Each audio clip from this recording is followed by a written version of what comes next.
Wiki hii ni wiki ambayo tulikuwa tuko na safari nyingi sana kwa ajili ya kufanya maandalizi ya ibada yetu, ibada ya mafanikio, ibada itakayofanyika mwishoni mwa mwaka huu kuanzia tarehe 2 mpaka tarehe 9 ya mwezi wa 12, ibada ya mafanikio ya kufungua mwaka 2027.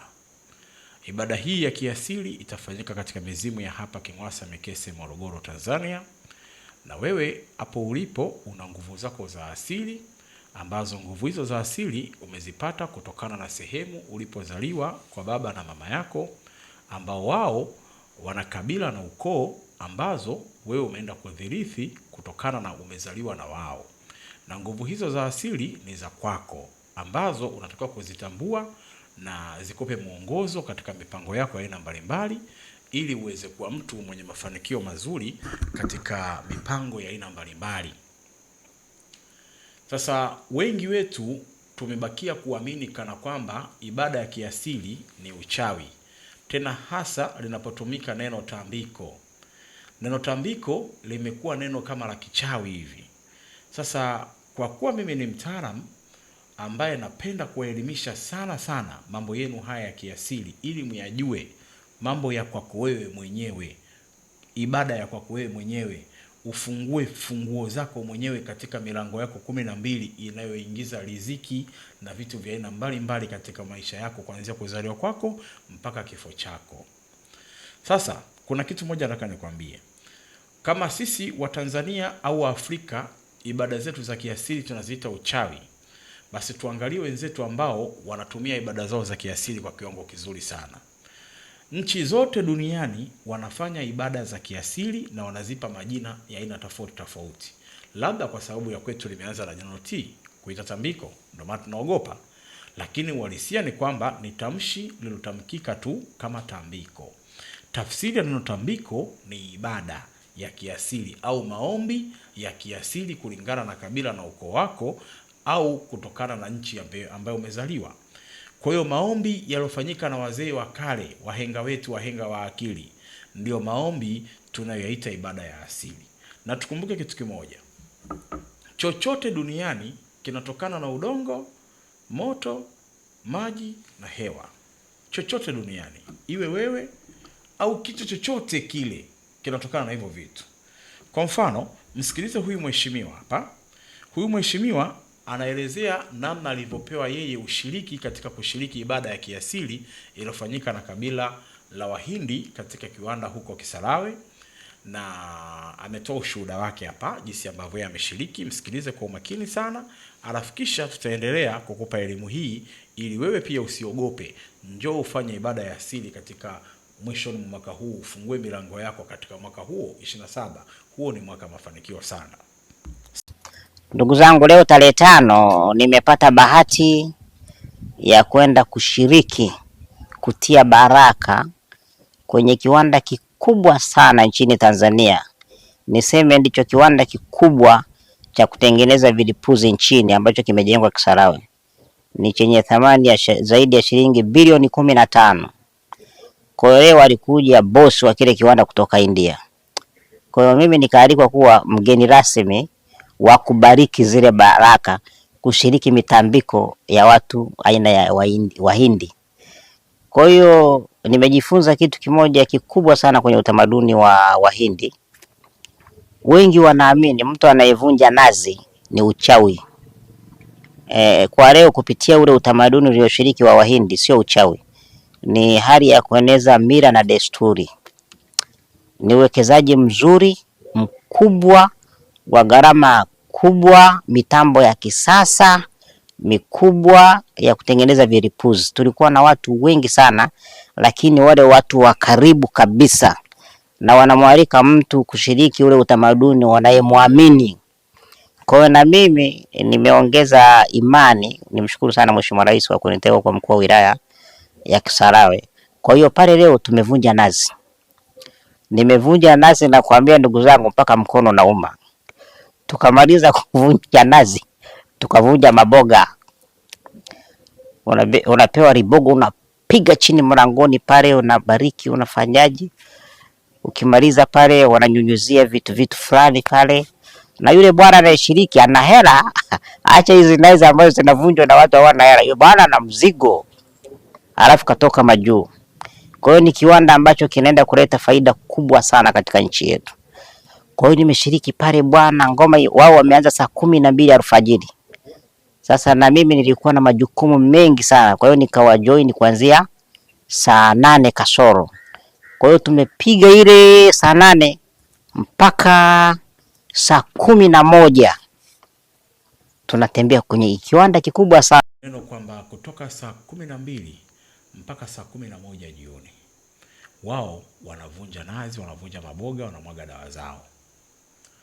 Wewe na mganga wako mnaenda kukaa dakika 15 20 tu, kakuchanja viwembe, si kakusomea, si kakupa kitu gani upake, umeondoka. Dakika 15 20 unataka wewe na mafanikio. Lakini hapa umeona, na hicho ni kitu ambacho kashiriki yeye. Lakini kwa tamaduni za Kihindi hapa walilala, walikesha, na huenda sio siku moja, wiki nzima. Na hivi ni vile ambavyo wameamua kuvionyesha hadharani. Lakini vitu vizito havioneshagi hadharani. Yale mambo mazito ya maombi mazito hayahitaji kamera. Natuka mfahamu hicho kitu. Ila hii walikuwa wanamuaminisha kwamba sisi tunafanya tamaduni katika vitu vyetu vyote. Msije kitoto hapa. Mkija mje mjue kwamba wenzenu mila ziko juu. Kwa hiyo nakao ufahamu kitu kimoja, kwa mfano kuvunja nazi au kuvunja boga au kuvunja chochote hata jiwe. Maana ya kuvunja ni kuomba nguvu ya kuvunja chochote kilichokuwa kibaya. Kwa hiyo unakuta kwenye kiwanda hiki, yoyote anayetaka kwenda kuhujumu, yoyote anayetaka kwenda kufanya chochote kibaya, anaishiwa tu nguvu ghafla, hatimizi malengo yake kwa sababu kimewekewa ulinzi imara na nguvu za mizimu ya kwao. Sasa wenzetu wanafanya hivi vitu kwa kiwango kizuri tu na hadharani, tena wanamshirikisha kiongozi. Lakini sisi mnaita uchawi, unabaki kwa wewe tu, ndo unapotea. Nakumbuka duniani kote mila na desturi zinafanyika. Hakuna nchi duniani isiyofanya ibada ya kiasili. Hiyo ndo unatakiwa ufahamu hiyo. Hakuna nchi yoyote duniani ambayo haina ibada ya asili. Hakuna. Marekani mwezi wa 10, si huu mwezi wa 8. Ukifika mwezi wa 10, fuatilia Marekani. Utaona Marekani mwezi wa 10 wanakuwa na ibada mwezi mzima, ibada ya kiasili. Mwezi mzima wanaita Halloween.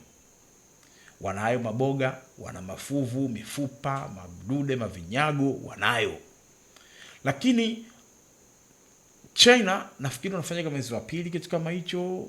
Nchi nyingi, sitaki kukumbuka nchi nyingi, mnaonaga kama Uingereza vile vipindi vya Marikia akiwa anafanya matukio, mapresence wale wakiwa wanafanya matukio yao.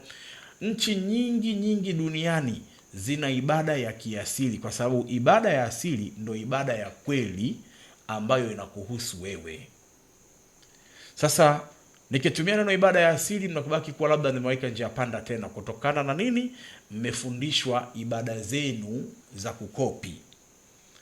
Ila uhalisia ni kwamba Mungu mwenye dunia yake ameweka njia zake za watu kumuomba au watu kumwabudu, na namna yake ya kumwabudu yeye ile iliyo ya kweli ameiachia kwenye athiri ya watu pale waliko.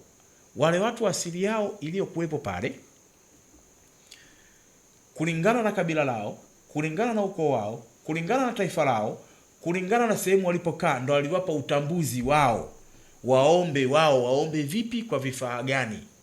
Ni kama vile mnavyopotoshwa eti mtu anaenda kuomba kwenye mgude, eti ameenda kusujudia mti, kaugeuza mti kuwa Mungu. Mtu anaenda kuomba kwenye pango, eti kwamba kaenda kusujudia jiwe, eti jiwe limekuwa Mungu. Mtu anaenda kuomba sijui jalalani, eti kaenda kusujudia jalala. Ndio kitu ambacho mnaelimishwa. Lakini waambieni, hata wao wanaoambia maneno hayo wanakwenda kusujudu kwenye manyumba, wanakwenda kufanya ibada kwenye manyumba yao walioweka ishara. Je, zile ishara walizoziweka ndio Mungu? Yale majengo wanayoyaita kwa majina yao ndio Mungu?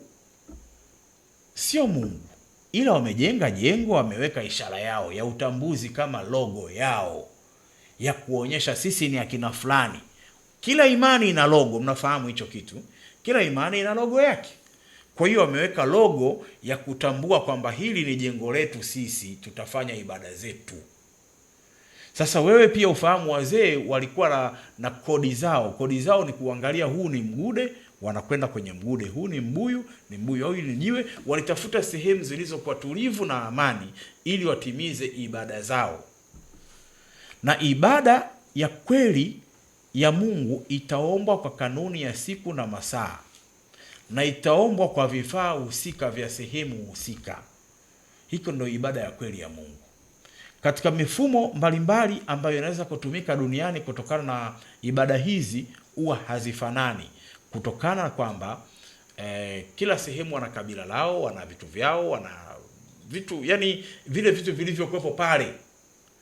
Kwa mfano, huwezi kuwapelekea sehemu wafanye ibada ya kitu ambacho hawakilimi, wakafanya ibada ya kitu ambacho hawakitumii, hawakijui.